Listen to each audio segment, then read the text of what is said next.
Welcome to Tales of Hope, where every paw print counts. Animal tie in the house, spreading love, hear the sounds. Every week animal stories, rights and welfare in the mix. Step up, take action, we're giving animals a fix. Tales of Hope, raise your voice, make some noise. Change the game for every animal, girl and boy. One world, one fight, let's turn the page. A future for the voiceless, bring hope to center stage. Bob, very good morning to you. And to our listeners, wherever they are, it's good morning, good afternoon to them, wherever they would be. And I'm glad that you took the time out, and I hope you're feeling better today. My voice is much better now. Anil, I've actually been told that I could lead a class or give a presentation in the U.S. Grand Canyon without the benefit of a microphone or a megaphone.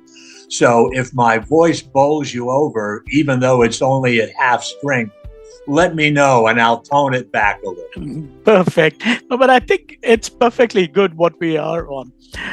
So Bob, could you introduce yourself to our listeners and share the spiritual mission that drives your work?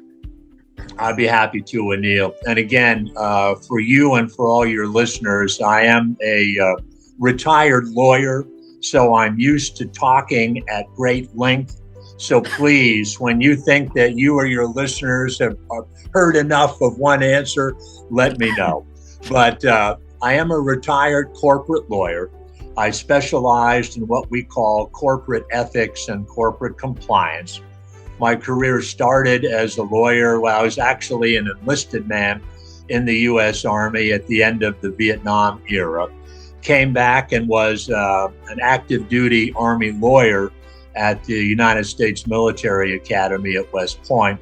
Served as a corporate lawyer, corporate ethics officer for many Department of Defense contractors, and then ended up in the non-defense world at a company I think I may have mentioned to you, Anil, and I'm sure it will be familiar to all your listeners in India, a company called Monsanto.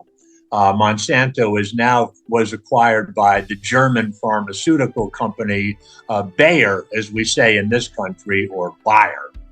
So I retired from Monsanto, did a lot of volunteer work. I was a guardian ad litem for children, a professional guardian for those needing that type of service. I was a long-term care ombudsman. Those are people who go around and investigate nursing homes and making sure that they're up to standards. I was a master gardener, but as my wife, if she were here, would tell you, I have an enormous ego and always think that I can run something better than anybody else. So she finally told me, well, then why don't you just go run something yourself?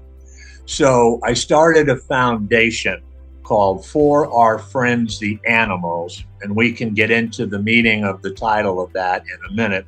That was a foundation that was designed to, and it did, provide grants, excuse me, there goes my voice, provide grants to animal shelters, animal rescues in the area in which I was then living, Central Florida. And I decided that based on what I saw, we needed some new shelters. So the foundation actually spent all the rest of its money building 2 brand new shelters in a county adjacent to mine, which was not as wealthy as my county. So from that, since I spent all the money on the foundations building these shelters, I, like you, wanted to make a difference in the lives of these creatures. And I started writing first posts or blogs on LinkedIn. And then I read an article in a magazine, this is at least 10 years ago, detailing the life of the great humanitarian Albert Schweitzer. And I was so taken by his life, his love of all God's creatures and his dedication to their service, that I said, I've got to continue the work that he started. In no way am I comparing myself to Dr. Schweitzer, don't misunderstand. Absolutely. But since he is no longer with us and God has graced me with a few more years, I thought, let me do my best to introduce his ethos, his philosophy of love, frankly, to as many people as possible. So I warned you, I'm a verbose lawyer, but that's my background anyway. No, but that was a serious, I would say, a very illustrious career. And then switching to the more humane side, that's, not everybody gets to do that. Let's be very honest. I was fortunate. God blessed me. Jesus spoke to me. The spiritual side of life, which quite frankly, Anil, I had kind of pushed back and put in the closet somewhere, somehow came bursting out and said, you need to do more for the rest of the world. You've had a good career. You've had a good professional life. God is now saying it's time to give back. And so that will be the focus of however many years I have left. That's so nice. It's from all the people that I know, I think it is when your calling comes in, to serve all the creatures, it's a natural transition that we all have. Because I believe even I had the same calling when it started happening. It was just a natural transition from the corporate to the other side of what we do, the humane side, I call myself. Yes. Now, taking it further, Bob, what led you to dedicate your life to spreading reverence for all living beings through Jesus's message? Yeah, so it was, as you might expect, a journey, and it's a journey I'm still on, and it will be a journey until I'm called. But I mentioned to you, Anil, that my foundation had provided grants to various animal shelters. Well, of course, I visited each and every such animal shelter myself, and you could see the appalling conditions in which many of these animals were housed. You could see the equally appalling conditions in which these animals had lived before they had either been picked up, delivered to, or surrendered to the shelter. And I thought we humans have a major responsibility to start to better, to remedy this type of treatment that we are giving in this situation to pets, to dogs and cats. But as I developed a further keen interest in it and researched the subject further, I came to the conclusion, and I think it's shared by many, that humanity is mistreating, let's be kind, mistreating all of God's creatures, not at all treating God's creatures as they are entitled, but treating them as we would treat them in order to gain some measure of satisfaction or money or something from them rather than to give to it. So based on that, I started reading all the books written by Albert Schweitzer that I could get my hands on. And I was so intrigued with his philosophy of a reverence for life. And by the way, the English doesn't do it justice. He, of course, spoke German. The German is far stronger than the English translation. But what it means is it's a belief in the unity of life. It's a belief that every creature is created by God in God's image, including humans, of course, but not limited to humans, and that each such creature is entitled to live its existence as God via evolution, and I think those are the same, as God via evolution has ordained these creatures to do. Our sacred mission, this is the other part of a reverence for life, as humanity, is to act as stewards of all God's creatures. Our job is to enhance their existence, not exploit it. And as I mentioned earlier, in my research, Anil, it was clear to me that we're doing just the opposite. We are exploiting the existence of God's creatures for our selfish betterment rather than enhancing their lives, allowing them to live as God wanted them to live. You know what? It's the same ethics and the principles which even I follow or I try to enhance. But what you rightly mentioned is, humanity. I think, I don't know how to put it across, but we humans have lost touch with what God would have wanted us to do. We've become so self-engrossed and so selfish that we only think about ourselves. I mean, just a while back, I was talking to a friend of mine, and we were discussing about, we humans are trying to find life on Mars. We're trying to go into space. But in true reality, we haven't been able to take care of life on this planet Earth. We haven't done justice to them, and now we want to go and find life on on Mars. And look at the amount, if you look at the other side of it, look at the amount of, dollars that they're spending to do all this research. Imagine if they would use even a fraction of it in just a betterment of these animal life. I'm not just talking dogs or cats, but I'm talking as an animal life, as our nature, our environment. If we could just spend a fraction of it and take care of all this out here, life would be better for everybody. Oh, I don't think there's any doubt, Anil. So I'll cite to you he's no longer with us, sadly, but a Harvard professor by the name of E.O. Wilson. And he wrote many, many books. I've tried to get through as many as I could. Like most of the books I read, they're written by people far more intelligent than I am. But he has one book called Half Earth. And the point of this book is that we humans, if we are going to allow God's creatures to exist as God and evolution intended, are going to have to dedicate large swaths of real estate, that's being a steward. Of course, we can intervene to help with medical care and the like. Certainly we should. We have that ability. We have the intelligence. But I think you raise a good point, or touch on it, at least, Anil, about our pride and our arrogance.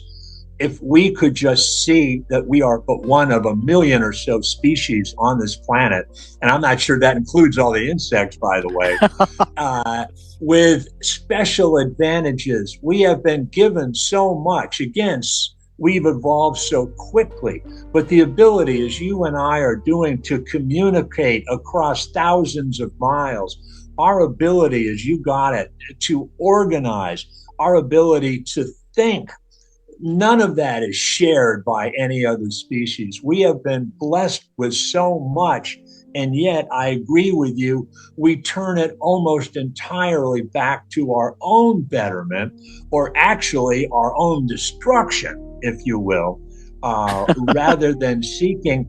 Why don't we all take a reverence for life as our common goal? If you consider the vastness of the universe, and to me, it's beyond comprehension. We are but one tiny infinitesimal speck that has been blessed with life and been blessed with human life as we know it. We should be so grateful and giving back so much. And yet, not only do we take, but in taking, we destroy. And that is such a curse that we need to overcome. Absolutely. I 100% agree with you on this. Moving forward, Bob, tell us about your book series for our friends, the animals. What was the divine whisper behind these pages? Yeah, so the title actually comes from a short prayer that is attributed to Dr. Schweitzer, although there is some doubt whether he wrote it, because no one has been able to find a copy in any of his memoirs or any of his records. But all of your listeners can Google the prayer because it's nice and short. But when I read that prayer, I thought, this is the title for my foundation, and this is the title for the series of books. What I'm doing, volume 1 is out. I'm writing a 4-volume treatise. They're all short, I assure you, to take readers through what I see the various stages of inculcating, of taking a reverence for life to heart and then actually living it. So the first volume attempts to provide a spiritual basis for a reverence for life. See that you can find it not just in biblical references, but in an actual appeal to the common spirituality to which we all can appeal and to which we can all find. Then I take readers in part 2 through some brief applications of a reverence for life. Give some examples. Book 2 is going to be a lot more about applying a reverence for life. And my hope is that in book 2, we can move as readers from a kind of formulaic mathematical approach to a reverence for life. Okay, add A and then B and then C and then D, to a more spiritual understanding and application for a reverence for life. This is simply what we need to do. Book 3 is going to be how to proclaim a reverence for life, how to make sure that when I'm gone, there is a cadre of people out there who are communicating with people like you to further the notion of reverence for life. And then volume 4 is simply going to be, okay, we've got the spiritual basis, we've learned how to apply it, we've learned how to proclaim it. Now let's just live it and do that. So again, I am inspired by the spirit of Jesus and also by the example and the spirit of Dr. Schweitzer. All of these books are simply my goal to bring this reverence for life ethos. This Schweitzer describes it many ways, but I think the best description is simply, it is the love that Jesus set forth in the Sermon on the Mount, made universal, applied to all God's creatures. So that's the goal. I play a very tiny role. It's almost like a relay race in the Olympics, Anil. I have the baton now, but I'm going to be very tired shortly, and I want to hand that baton off to younger, more energetic men and women who can build on what I've done. That's my goal. That's such a beautiful thought, honestly. I've been, you've taken me, I could actually picture the books through, the entire series. Honestly. Thank you. And it's a beautiful thought. And to be honest, if we could, as you rightly said, we are all small fractions trying to do our part, And that's such a beautiful thought. Now, Bob, what does reverence for life mean to you as at a soul level? Yeah. So I'll give you a saying of Albert Schweitzer. One of the things he said was, let me make my life my argument. In other words, if I believe in a reverence for life as a philosophy, may my daily actions and thoughts and words and deeds be reflective of that, such that when people see me, they don't see Albert Schweitzer or Bob Echols. They see someone trying to live and convey and pass on this marvelous philosophy of the love of Jesus made universal. So to me, Anil, it's a driving force in me, and it grows daily. It informs my soul because it films. there goes my voice again. It fills my soul with this desire for unity, for oneness, to be at one with all life, to be at one with the Spirit of Jesus, to be at one with God, to be at one with the universe. So that's where I want to be. And as I say, every day, there's some setbacks along the way. There's some roadblocks. There's some detours. There's some missed flights and those types of things. But every day, I think ultimately I get a little closer. Absolutely. I think that's what that's what my spirituality even tells me. It's taking daily, it's like taking baby steps. But as long as you're conscious about how your dealings are with people, are you being honest with them? Are you, following the principles of what the masters have laid down for you? And as long as you rightly said, it's a struggle every day for all of us. Sure. But as long as we know that we are following the principles, I think that is what is more important, is taking that baby steps. They are baby steps. We have to be forgiving of ourselves. We are human. We're going to make mistakes, say the wrong thing, have the wrong thoughts. Sometimes thoughts just occur that you wonder, where did this come from? But the point, I agree with you. The point is to have a goal in mind, to have a mission in mind, and keep moving forward. Perfect.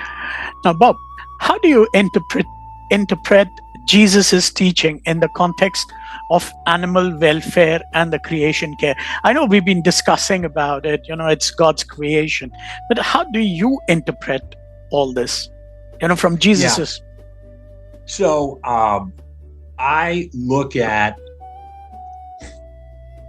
Jesus, and I am not, by the way, a biblical or religious scholar, as many of your listeners, I'm sure, are going to point out to you. I view Jesus as an evolution from the Torah, from the law laid down by Moses. Jesus evolved to try and give it more of a spiritual, loving interpretation, rather than, and I shouldn't say this as an old lawyer, a strict legalistic interpretation.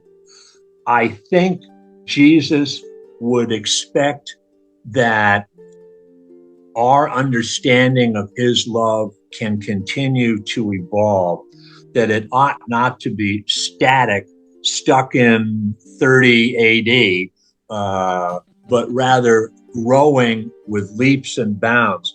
Why should love not grow? So my concept is, and again, I stand on the shoulders of Dr. Schweitzer and many others, that Jesus would expect his love of life, his love of God's creatures to be reflected in all that we do.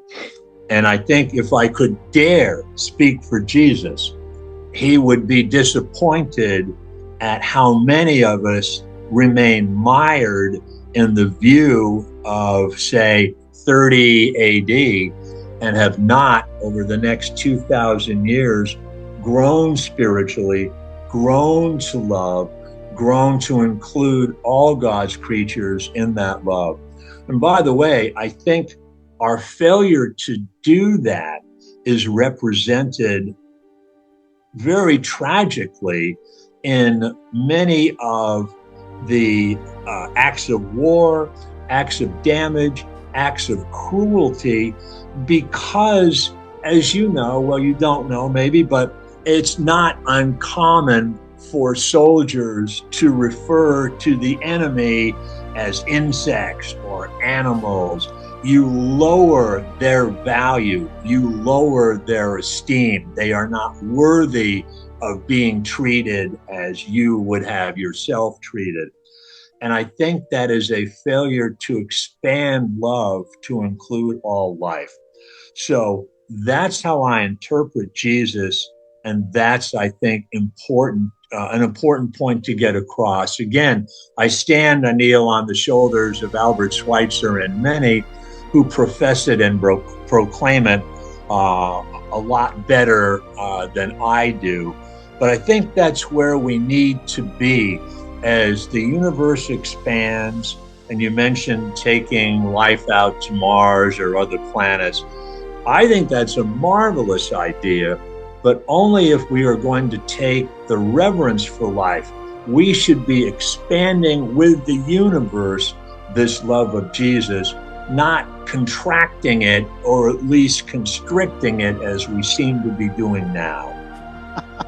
You just put it so aptly, the whole thing.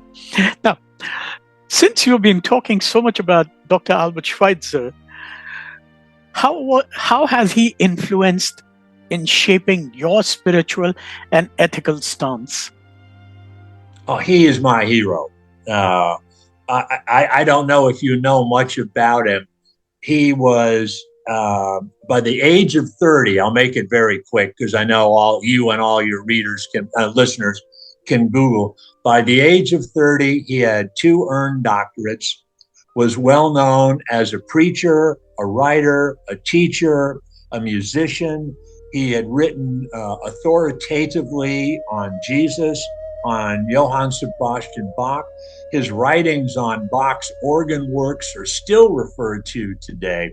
At the age of 30, he didn't have a midlife crisis so much as a calling, and he decided to earn yet another advanced degree, this time a medical degree, and then take up a position as the director and head physician at a small mission in what was then known as French Equatorial Africa. It's now the country of Gabon, or if you're a Francophone, Gabon.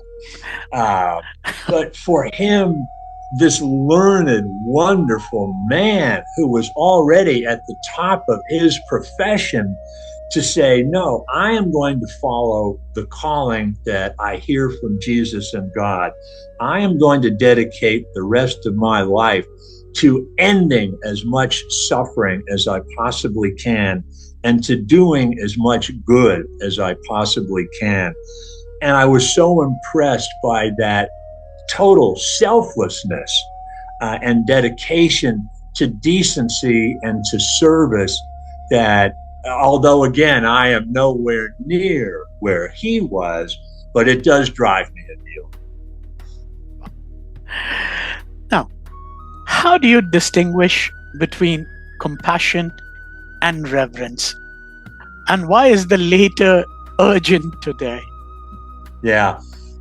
Actually, for all of your listeners, I actually put a very short post on that particular topic on my LinkedIn page. Here's the difference as I see it. Nobody can argue against compassion, but compassion is a choice we make. We don't have to be compassionate, and we can vary the amount of compassion, the length of compassion, the degree of compassion. If you are going to be spiritually connected by a reverence for life to the love of Jesus, then there is no moderation possible. You are going to live that philosophy to its fullest in every conceivable possibility and circumstance that you encounter. That doesn't mean you're going to solve them all. We're only human. That doesn't mean maybe you're going to be able to help very much. We're only human. But you will do your utmost at all times to be of service. Whereas, again, to go back to compassion, no one could say don't be compassionate. But I see it as a choice that humans can make. And I want us not to make that choice, but simply to be in that spiritual nexus with a reverence for life 24/7. I'm enlightened, to be honest. Honestly, because given what you've explained between reverence and compassion, because for me, compassion was a part of my life. It's like, it's to be, as you rightly said. But what you've put as with reverence it's living, with the word of God, living by his Yes. command, living by his command. Yes. So, it's such a beautiful thought. But I guess we're living in the 21st century where not everybody would, agree to what we are talking about. But I guess it is a choice we make at the end of the day. Most important. It is a choice, even deciding to open yourself up to spirituality. You first have to choose that. There's no doubt. Now, that doesn't mean that spirituality cannot descend upon you. Of course it can. But I believe that Jesus and God give us the freedom to renounce, to ignore, to accept, but only in part, all of the gifts that we are offered. And so we need, at least initially, to be open to that spirituality. That's the hope, anyway, that I have in the books that I'm writing and in the first book, that people would see that there is a spirituality that is existent in the universe into which all of us can tap, if only we would. Absolutely.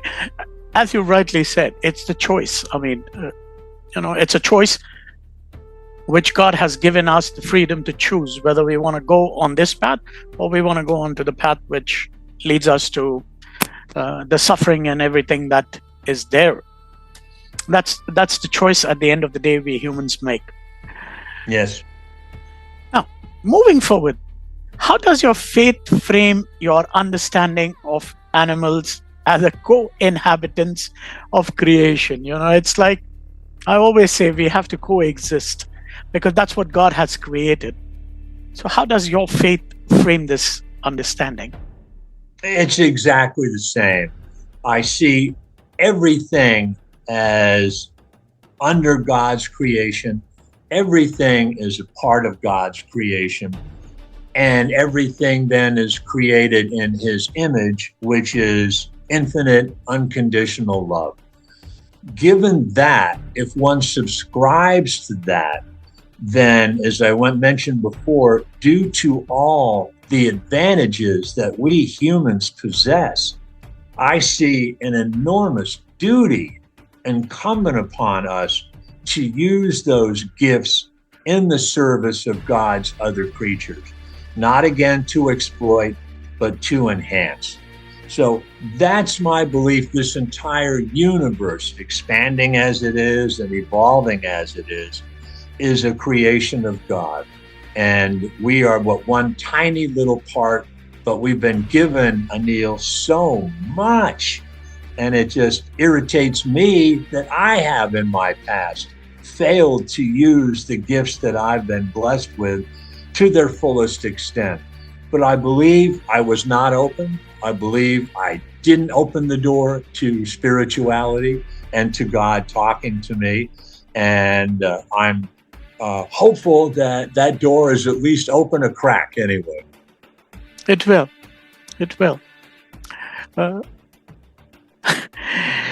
Do you believe animals have divine rights similar to humans? Well, I go this way. I put a lot of posts on LinkedIn about man-made rights. And if you go on LinkedIn or anywhere, you will see that there is a lot of discussion about animals have these rights and animals have these rights. And there's always a list, and that's fine.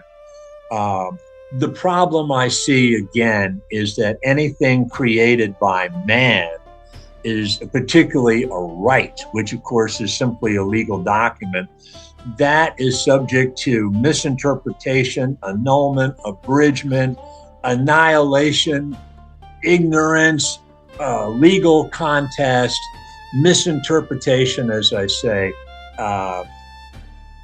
Either there is a natural right to life bestowed by God, or there is not. I believe there is. I believe all animals, like humans, have evolved, some more than others, but we are created in God's image.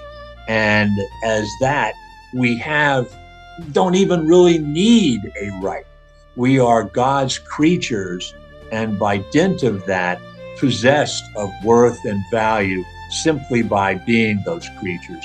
Those are the natural rights. Now, we can certainly, flowing from those natural rights, make some specific human rights. That's fine. We have intelligence. We should be able to do that.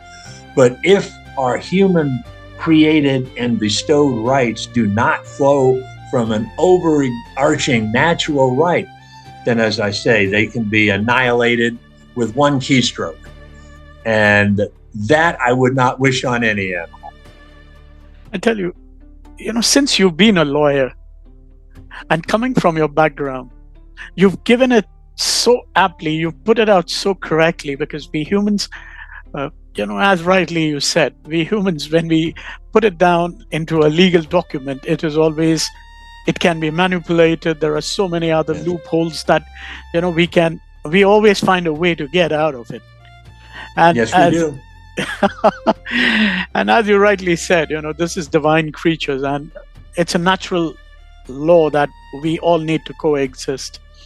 Now, coming back to the same thing, how do we begin to honor that practically?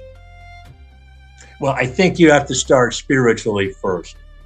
Otherwise, if we don't start with the spirituality, and I'll get to that, then again, we're back to, well, you should be kind, you should be compassionate.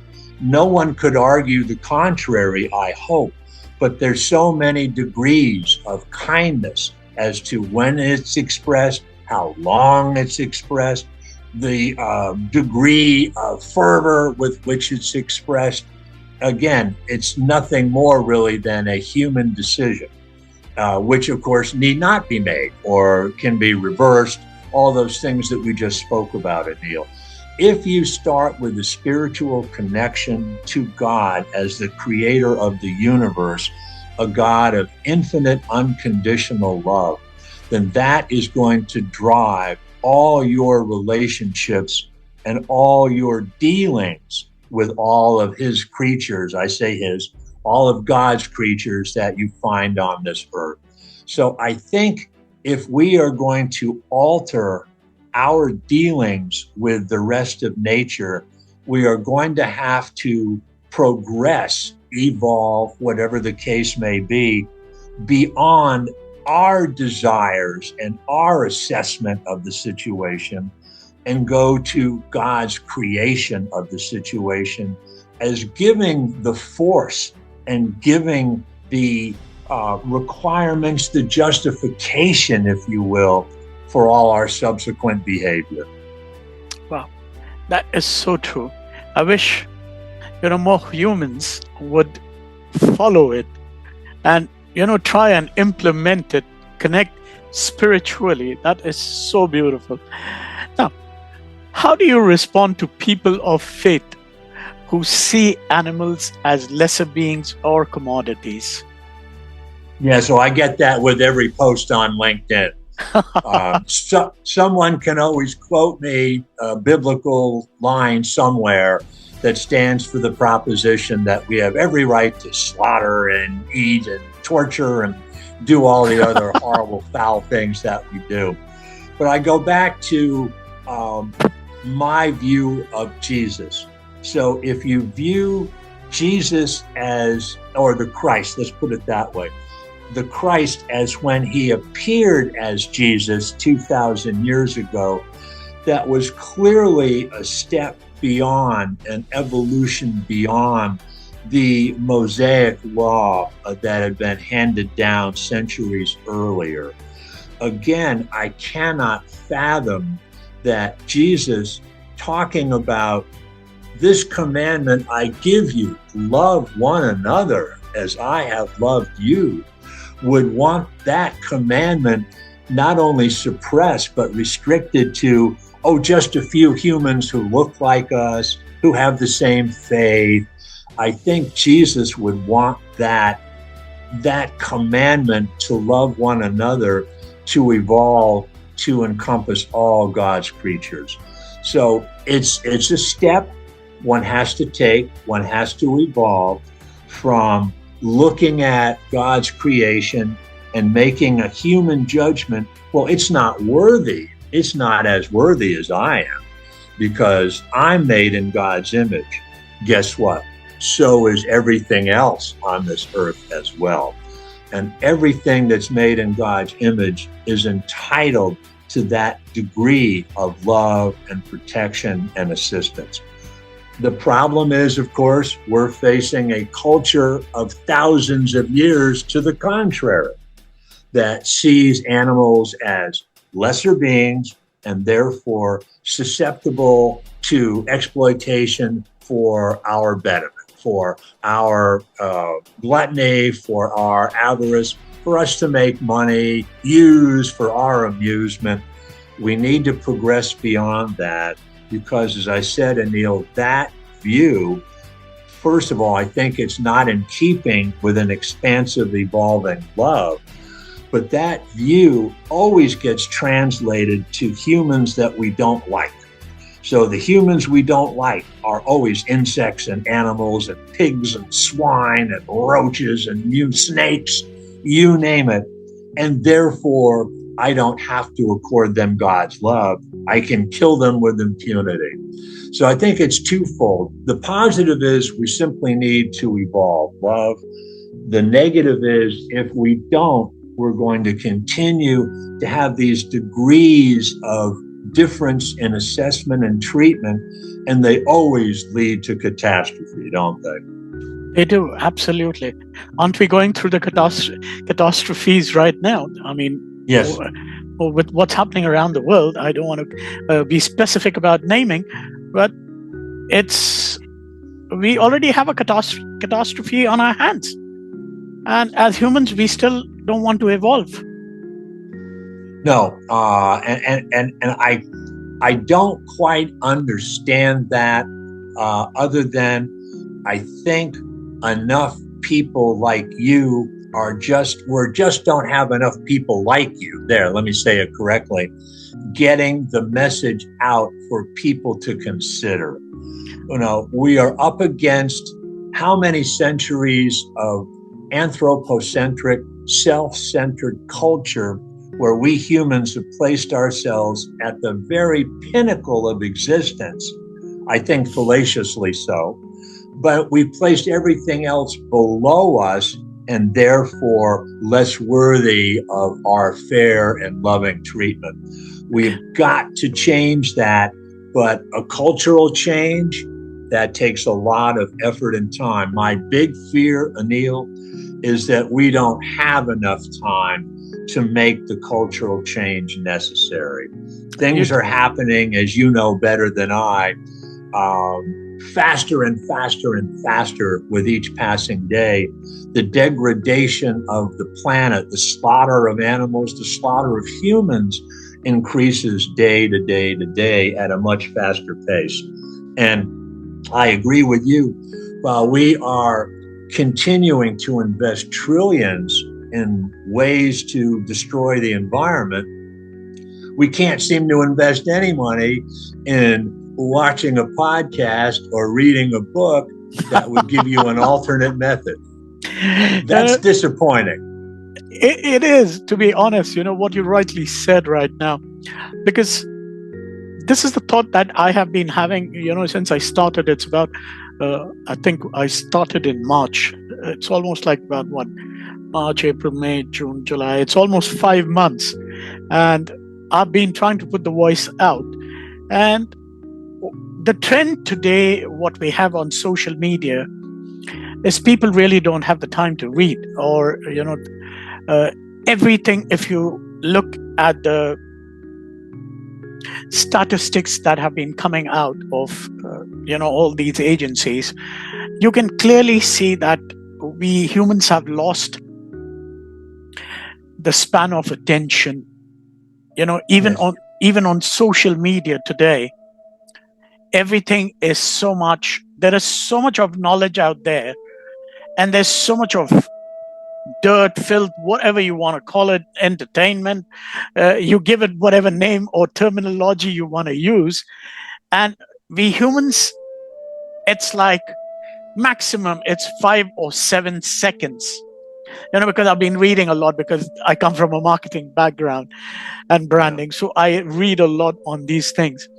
And it has come, it has been portrayed so well that if you can't catch the attention in those 5 to 7 seconds, you're just flipping through phones, you're flipping through your channels, and that's what we have. So I think, those good old days, I remember because when I was young, my parents we used to be handed over a book. Yeah, this is what you need to do, or you can go outside and play. We didn't have all this, the social media and the digital stuff that is there. We didn't have the internet even. So we had more of human bondings. We had friends, we would play. So as a child, sometimes what we look at is it was a beautiful time. And today it's like, even when you're on a dinner table with your family, everybody is busy with their phones. Yes. So, I think you're right. I think social media could be a very useful tool. Unfortunately, it seems to play into our own self-centeredness and selfishness. Our phone is a reflection of me. And therefore, as I carry it around, I'm carrying me around. I'm not visualizing it as a tool for me to do wonderful things of service for others. And I'll give you one short example.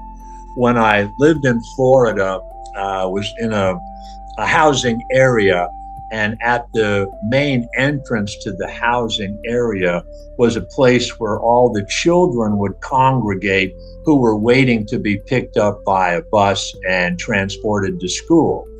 Now, in my day, which admittedly was a long time ago, we would be playing with each other, talking with each other, razzing each other, but interacting, as you say.